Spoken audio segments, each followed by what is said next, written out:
नमस्कार दोस्तों, स्वागत आप सभी का आपके अपने YouTube channel GK by Sunil sir में। दोस्तों, आज आप सभी के लिए फिर से यहाँ पर जीके और जनरल साइंस के बहुत ही शानदार शानदार क्वेश्चन लेकर यहाँ पर मैं उपस्थित हुआ हूँ। अगर आप army GD, technical contract, tradesman, SSC GD, railway group D या फिर अन्य एग्जाम्स की तैयारी कर रहे हैं तो इस क्लास को आप जरूर लें, इस वीडियो को आप जरूर देखें। अगर आपको ये क्वेश्चन और पढ़ाने का तरीका आपको अच्छा लगे तो हमारे चैनल को सब्सक्राइब करें। प्लीज एक बार इसे जरूर देखें और लास्ट तक देखते जाएं, आपको यहां पर बहुत ही अच्छे अच्छे क्वेश्चन मिलने वाले हैं। चलिए दोस्तों, देखते हैं यहां पर आज का हमारा पहला क्वेश्चन। साहित्य के क्षेत्र में श्रेष्ठ प्रदर्शन करने के लिए निम्नलिखित में से कौन सा पुरस्कार दिया जाता है?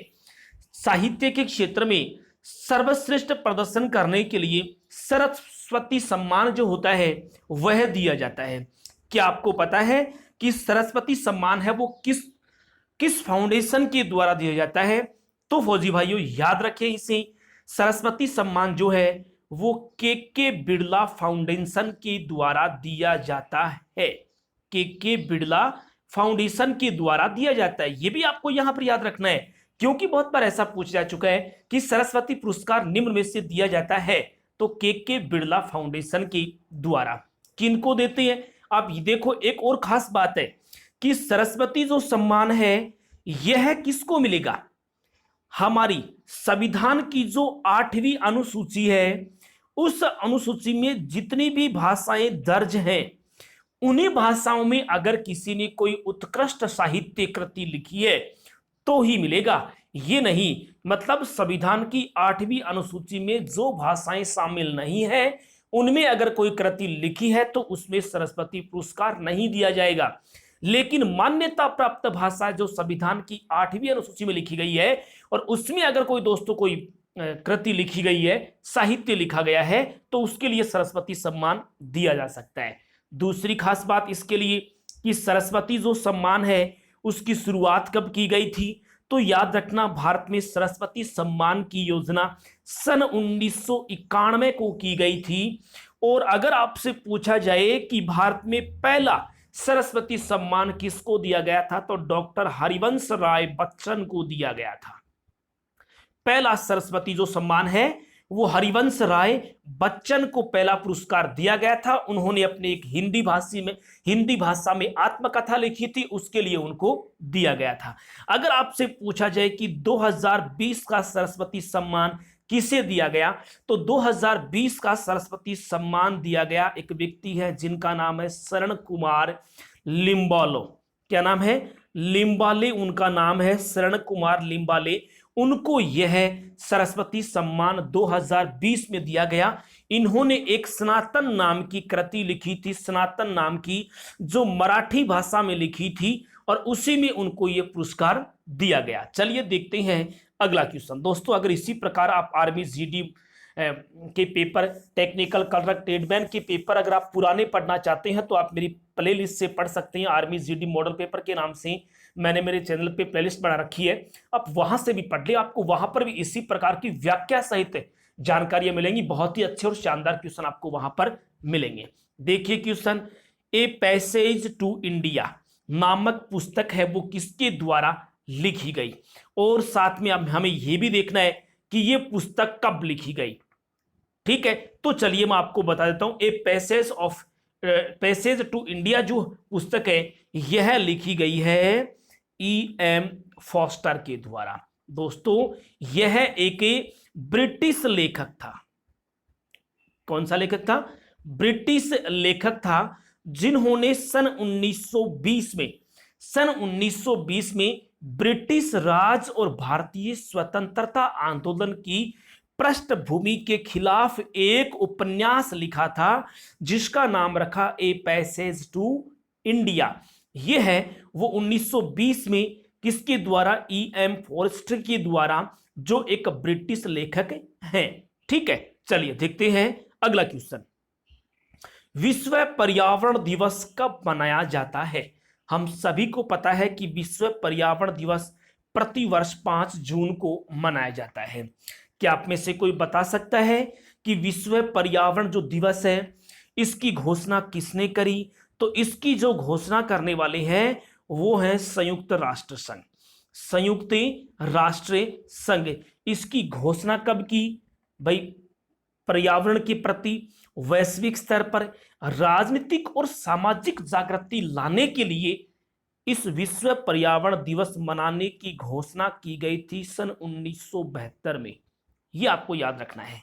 मतलब पर्यावरण के प्रति वैश्विक स्तर पर राजनीतिक और सामाजिक जागृति लाने के लिए यह निर्णय किया गया सन 1972 में कि प्रतिवर्ष 5 जून को विश्व पर्यावरण दिवस मनाया जाएगा। आप में से कोई बताए मुझे कि पहला विश्व पर्यावरण दिवस कब मनाया गया था? तो पहला विश्व पर्यावरण दिवस 5 जून सन 1974 को मनाया गया था। पहला विश्व पर्यावरण दिवस 5 जून 1974 को मनाया गया था। याद कर ले, ये भी पूछा जा सकता है। साथ ही मुझे आप कमेंट बॉक्स में ये भी जरूर बताएं कि ये क्वेश्चन और पढ़ाने का तरीका आपको कैसा लगा। वीडियो को लाइक कर दीजिए। आपके और भी जो अन्य फौजी भाई जो फौज की तैयारी कर रहे हैं, आर्मी की तैयारी कर रहे हैं, उनको भेज दें आप ये क्वेश्चन उनकी। तो ये कहने का मतलब ये है कि इसमें से कोई एक ऐसा क्वेश्चन जो आपकी जिंदगी बदल सकता है, जो आपको फौजी बना सकता है और आपके सपने को साकार कर सकता है। नेक्स्ट क्वेश्चन आपके सामने है, पैन से अभिप्राय है। पैन से अभिप्राय का मतलब है पैन का पूरा नाम पूछा गया है। PAN का पूरा नाम पूछा गया है। तो दोस्तों इसका पूरा नाम क्या होगा? तो इसका होगा परमानेंट अकाउंट नंबर। क्या होगा? Permanent account number. मतलब हिंदी में अगर इसे हम देखें तो इसको कहा जाता है स्थायी खाता संख्या। क्या कहेंगे? स्थायी खाता संख्या पैन कार्ड का पूरा नाम ही होता है। देखते हैं अगला क्वेश्चन, विश्व प्रसिद्ध टेनिस खिलाड़ी राफेल नाडाल निम्नलिखित में से किस देश से है? विश्व प्रसिद्ध बाएं हाथ के टेनिस खिलाड़ी राफेल नाडाल है, वो कौन से देश के निवासी है? तो यह स्पेन देश के निवासी है। इनका जन्म किनका? ये राफेल नाडाल जो है, इनका जन्म दोस्तों 3 जून 1986 को हुआ था। एक जगह है वहां पर जिसका नाम है मोनाको नामक जगह। उस स्थान पर उस विश्व प्रसिद्ध राफेल नडाल जो टेनिस खिलाड़ी हैं उनका जन्म हुआ है। और ये ऐसे क्वेश्चन तो बहुत बार एग्जाम में आते भी हैं। अगला क्वेश्चन, गोल किस प्रसिद्ध भारतीय हॉकी खिलाड़ी की आत्मकथा है? गोल एक आत्मकथा है, वो निम्न में से किसकी लिखी गई? तो दोस्तों हॉकी के जादूगर मेजर ध्यानचंद है, उनकी यह आत्मकथा है जिनका नाम क्या है? गोल है। मेजर ध्यानचंद को दोस्तों हॉकी का जादूगर भी कहा जाता है। और अगर आप इसके बारे में और भी जानकारियां प्राप्त करना चाहते हैं तो प्लीज पहले की क्लास में एक क्वेश्चन मेरा आया था यहां पर मेजर ध्यानचंद से संबंधित। इनका जन्म कब हुआ, कहां हुआ, कौन से पदक इसने जीते हैं, इनके जन्मदिन को किस रूप में मनाया जाता है, ऐसे तमाम क्वेश्चन मेजर ध्यानचंद से संबंधित मैंने यहां पर बनाए हैं। मेरे पुराने वीडियो आप देख सकते हैं, ऊपर आपको आई बटन में भी मिल जाएंगे। देखते हैं अगला क्वेश्चन, भारत में प्रथम डाक टिकट कहां जारी किया गया था? तो दोस्तों भारत में पहला जो डाक टिकट है वो वर्तमान पाकिस्तान, क्योंकि उस समय पाकिस्तान भारत एक ही थे, तो उस समय पाकिस्तान के सिंध प्रांत में एक जगह है जिसका नाम क्या है? कराची। क्या नाम है? कराची नामक स्थान पर एक सिंध, किसके नाम से? सिंध डाक था। और उस सिंध डाक में सिंध डाक नामक एक डाक टिकट जारी किया था। अगर आपसे पूछा जाए कि यह डाक टिकट कब जारी किया गया था तो 1852 ईस्वी में यह पहला डाक टिकट जारी किया गया था। यह तो उस समय की बात है जब भारत स्वतंत्र नहीं हुआ था। लेकिन अगर आपसे कोई पूछ ले कि भारत स्वतंत्रता के बाद भारत में पहला डाक टिकट कब जारी किया गया, तो स्वतंत्रता के बाद भारत में पहला डाक टिकट 21 नवंबर 1947 को जारी किया गया था। यह पहला डाक टिकट था 21 नवंबर 1947 को, स्वतंत्रता के बाद। और स्वतंत्रता से पहले 1852 में कराची नामक स्थान पर जारी किया गया था।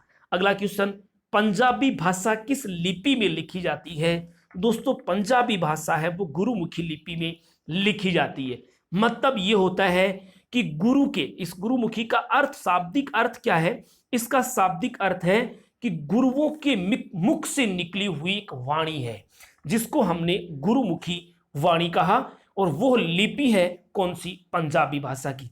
क्या आपको पता है कि इस लिपि में कितने स्वर होते हैं? तो दोस्तों इस लिपि में 3 स्वर होते हैं। कितने स्वर होते हैं? 3 स्वर होते हैं और 32 क्या होते हैं? व्यंजन होते हैं। 32 व्यंजन और 3 स्वर इसी में होते हैं। अगला क्वेश्चन देखते हैं। देश के एकमात्र किस राज्य की राजभाषा अंग्रेजी है? तो वह भारत का एक ही राज्य है जिसका नाम क्या है? नागालैंड। जिसकी राजभाषा जो क्या है, उसकी राजभाषा अंग्रेजी है और वो किस राज्य में है? नागालैंड में है। देखते हैं अगला question. Asiatic Society of Bengal के संस्थापक कौन है? तो एशियाटिक सोसाइटी बंगाल के लेखक हैं सर विलियम्स जोन्स। थोड़ा सा मिस्टेक हुआ है, ये तिलियम्स नाम नहीं है, इनका नाम यहां पर है विलियम्स। इनका नाम क्या है? विलियम्स नाम है। सर विलियम्स जोन्स के द्वारा एशियाटिक सोसाइटी ऑफ बंगाल की स्थापना की गई। अगर आपसे पूछा जाए कि एशियाटिक सोसाइटी ऑफ बंगाल की स्थापना कहां पर की गई, तो इसकी स्थापना कोलकाता में की गई। कोलकाता के फोर्ट विलियम स्थान है, वहां से इसकी स्थापना। अगर आपसे पूछा जाए कि एशियाटिक सोसाइटी ऑफ बंगाल की स्थापना कब की गई, तो इसकी स्थापना की गई 15 जनवरी 1784 ईस्वी को। और एशियाटिक सोसाइटी ऑफ बंगाल का उद्देश्य क्या है? इसको स्थापित करने का उद्देश्य क्या था? तो इसको स्थापित करने का उद्देश्य था प्राचीन अध्ययन को बढ़ावा देना। प्राचीन अध्ययन को क्या करना है? बढ़ावा देना, ये उनका उद्देश्य है। दोस्तों ये क्वेश्चन आपको कैसे लगे, मुझे आप कमेंट बॉक्स में रिप्लाई जरूर करेंगे। बिल्कुल कंजूसी नहीं करनी है, मुझे कमेंट बॉक्स में आप जरूर बताएं। आपके वर्दी के सपने को साकार करेंगे हम, बिल्कुल आपके लिए तैयार हैं। आपके लिए बिल्कुल हम तैयार हैं। यहां पर इसी प्रकार के प्रतिदिन क्वेश्चन लेकर प्रतिदिन दोपहर 12 बजे वीडियो अपलोड कर देंगे। और अगर आप हमारे चैनल पे पहली बार आ रहे हैं तो प्लीज हमारे चैनल को सब्सक्राइब कर लें, बेल आइकन को प्रेस कर लें, ताकि जब भी वीडियो डाला जाए आपको मिल जाए। पिरामिड कहां पर स्थित है? दोस्तों दुनिया में मिस्र के पिरामिड जो है वो दुनिया में चर्चित है। मिस्र देश कौन से महाद्वीप में स्थित है? ये अफ्रीका महाद्वीप में स्थित है। मिस्र की राजधानी काहिरा। और दुनिया में पिरामिड अगर पूछा जाए तो मिस्र का नाम देना है, बहुत बार एग्जाम में आ चुका है। अगला क्वेश्चन देखते हैं। वीर भूमि किससे संबंधित है?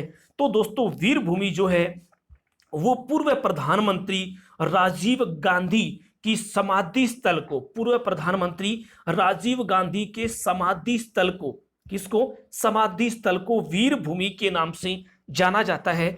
इनका यह वीर भूमि समाधि स्थल कहां पर बना हुआ है? तो ये उनका दिल्ली रिंग रोड नामक क्षेत्र में यह है बना हुआ है। ठीक है, दिल्ली रिंग रोड वाले क्षेत्र में राजीव गांधी का समाधि स्थल है, जिसको वीर भूमि के नाम से जानते हैं। देखते हैं अगला क्वेश्चन। नंदी हिल्स किस शहर के निकट स्थित है? तो नंदी हिल्स जो है वो बेंगलुरु शहर के निकट स्थित है।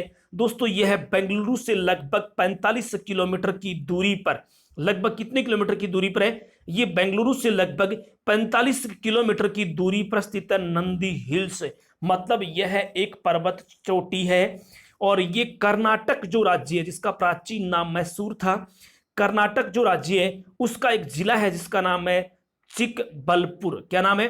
चिकबलपुर जिले में स्थित है नंदी हिल्स। बहुत बार एग्जाम में पूछा जा चुका है। Next question. दिल्ली स्थित जामा मस्जिद का निर्माण किसने करवाया था? दिल्ली स्थित जामा मस्जिद का निर्माण दोस्तों शाहजहां के द्वारा करवाया गया था। अगर आपसे पूछा जाए कि कब करवाया था, तो 1650 में इसका काम शुरू किया था। 1656 में बनकर ये क्या हुआ था? तैयार। जामा मस्जिद कहां पर स्थित है? तो ये आपसे पूछे तो आपको बता देना है जामा मस्जिद कहां पर है? दिल्ली में स्थित है। मुगल शासक शाहजहां के द्वारा इसको बनवाया गया था। ऊंचाई, इसके सबसे ऊंचा जो मिनारा है उसकी ऊंचाई है 41 मीटर। और दोस्तों जामा मस्जिद भारत की सबसे बड़ी मस्जिद के रूप में भी जानी जाती है। अगर आप इसी प्रकार के और भी क्वेश्चन प्राप्त करना चाहते हैं तो आप हमारी प्लेलिस्ट से पढ़ सकते हैं। वहां पर आर्मी जीडी मॉडल पेपर के नाम से और भी आपको बहुत ही शानदार शानदार क्वेश्चन मिल जाएंगे। देखते हैं अगला क्वेश्चन। 2.5 दिन का झोपड़ा कहां पर स्थित है? 2.5 दिन का झोपड़ा दोस्तों राजस्थान के अजमेर में स्थित है। कहां पर स्थित है? अजमेर में स्थित है। वहां पर ख्वाजा मोइनुद्दीन चिश्ती की दरगाह स्थित है। और वहां पर ख्वाजा साहब का 2.5 दिन का उर्स लगता है। उर्स का मतलब होता है मेला। 2.5 दिन का मेला लगता है, उर्स लगता है, इसलिए उसको 2.5 दिन के झोपड़े के नाम से जानते हैं। तो वो कहां पर स्थित है? वो अजमेर में स्थित है। ठीक है, तो 2.5 दिन का झोपड़ा राजस्थान के अजमेर में। अगला क्वेश्चन है। पोंगल किस राज्य का चर्चित पर्व है? पोंगल है वो कौन से राज्य का चर्चित त्योहार माना गया है? तो दोस्तों ये तो बहुत बार आ चुका है, ये तमिलनाडु का क्या है, एक चर्चित त्योहार है पोंगल, बहुत बार आ चुका है। अगला क्वेश्चन देखते हैं, मुगलों ने नवरोज का त्योहार कहां से लिया था? इस त्योहार के बारे में मैंने बहुत ही डिस्क्रिप्टिव तरीके से मैंने आपको बताया है कि नवरोज त्योहार है क्या, कौन लेकर आया, कहां चलाया, किससे लेकर आया था, कब मनाया गया, ये तमाम जानकारियां मैंने एक पहले की क्लास में दी है, बहुत अच्छी और शानदार है, आप वहां से पढ़ें उसे, वास्तव में आपको आनंद मिलेगा। तो मुगलों ने नवरोज का त्योहार जो है वो किससे लिया था? दोस्तों यह है पारसियों से लिया था। किससे लिया था? पारसियों से। अगला क्वेश्चन, बिहार का प्रमुख त्योहार कौन सा है? दोस्तों बिहार का छठ पर्व है।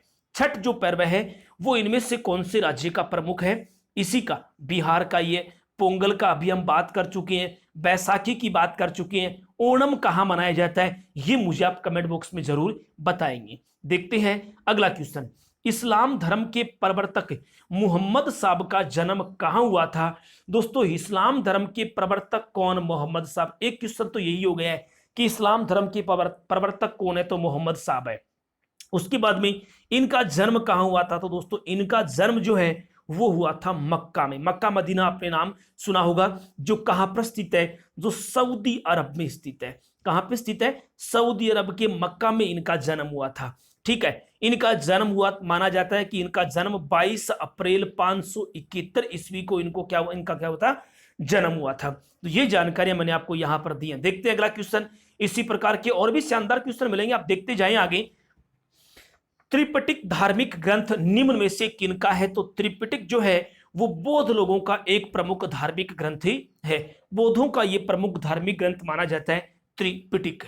अगला क्वेश्चन है, खसरा निम्नलिखित में से किसके संक्रमण के कारण होता है? अब कुछ साइंस के क्वेश्चन यहां पर हैं, वो भी बहुत अच्छे और शानदार हैं। 5 क्वेश्चन शेष रह गए हैं। तो खसरा जो है वो एक ऐसा है विषाणु जनित रोग है, ये विषाणु के कारण फैलता है। अगला क्वेश्चन, आंसू गैस में प्रयुक्त होता है क्या? आंसू गैस में क्या प्रयुक्त होती है? बता दीजिए। क्लोरो एसिटोफिनॉन, ब्रोमो एसिटोफिनॉन, फ्लोरो एसिटोफिनॉन, क्लोरो एसिटोक्सोन, कौन सा होता है आंसू गैस में, किसका प्रयोग किया जाता है? तो याद रखना क्लोरो एसिटोफिनोन का प्रयोग किया जाता है आंसू गैस के गोले में। भीड़ को तितर बितर करने के लिए इसका प्रयोग किया जाता है। जिसमें कौन सी गैस होती है? क्लोरो एसिटोफिनोन नामक गैस होती है, जो धुआं सा प्रदर्शित कर देती है। अगला क्वेश्चन है, अंगूर में कौन सा अम्ल पाया जाता है? तो दोस्तों आपको पता होगा अंगूर में पाया जाता है टार्ट्रिक अम्ल। इमली जो होता है उसमें भी कौन सा अम्ल पाया जाता है? उसमें भी टार्ट्रिक अम्ल ही पाया जाता है। देखते हैं अगला क्वेश्चन, फोटोग्राफी में कौन से अम्ल का प्रयोग किया जाता है? तो दोस्तों फोटोग्राफी में ऑक्जेलिक अम्ल का प्रयोग किया जाता है। और आपको पता होगा ऑक्जेलिक अम्ल, टमाटर में भी कौन सा अम्ल पाया जाता है? ऑक्जेलिक अम्ल ही पाया जाता है। और देखते हैं आज का लास्ट क्वेश्चन यहां पर, खाना बनाने में प्रयोग की जाने वाली गैस मुख्यतः कौन सी है? तो खाना बनाने में काम में ली जाने वाली मुख्य गैस कौन सी है? मीथेन है। दोस्तों यह शानदार शानदार क्वेश्चन मैं यहां पर आपके लिए एक छोटी सी क्लास लेकर आया हूं। जल्दी ही हम आर्मी जीडी मॉडल पेपर की लाइव क्लास को स्टार्ट करेंगे, ताकि यहां पर आपकी तैयारी का भी आंकलन किया जा सके कि आपने कितनी तैयारी कर रखी है। समय हम जल्द ही निर्धारित करेंगे कि कब हम इसके लिए लाइव आएंगे, और आप कितने लोग हैं इसकी तैयारी के लिए तैयार हैं, आप मुझे कमेंट बॉक्स में जरूर बता दीजिए। आज के लिए सिर्फ इतना ही। क्वेश्चन आपको कैसे लगे मुझे आप कमेंट बॉक्स में रिप्लाई जरूर करेंगे। दोस्तों आज के सिर्फ इतने रहेंगे। आप सभी का बहुत बहुत धन्यवाद। Thank you. जय हिंद, जय भारत।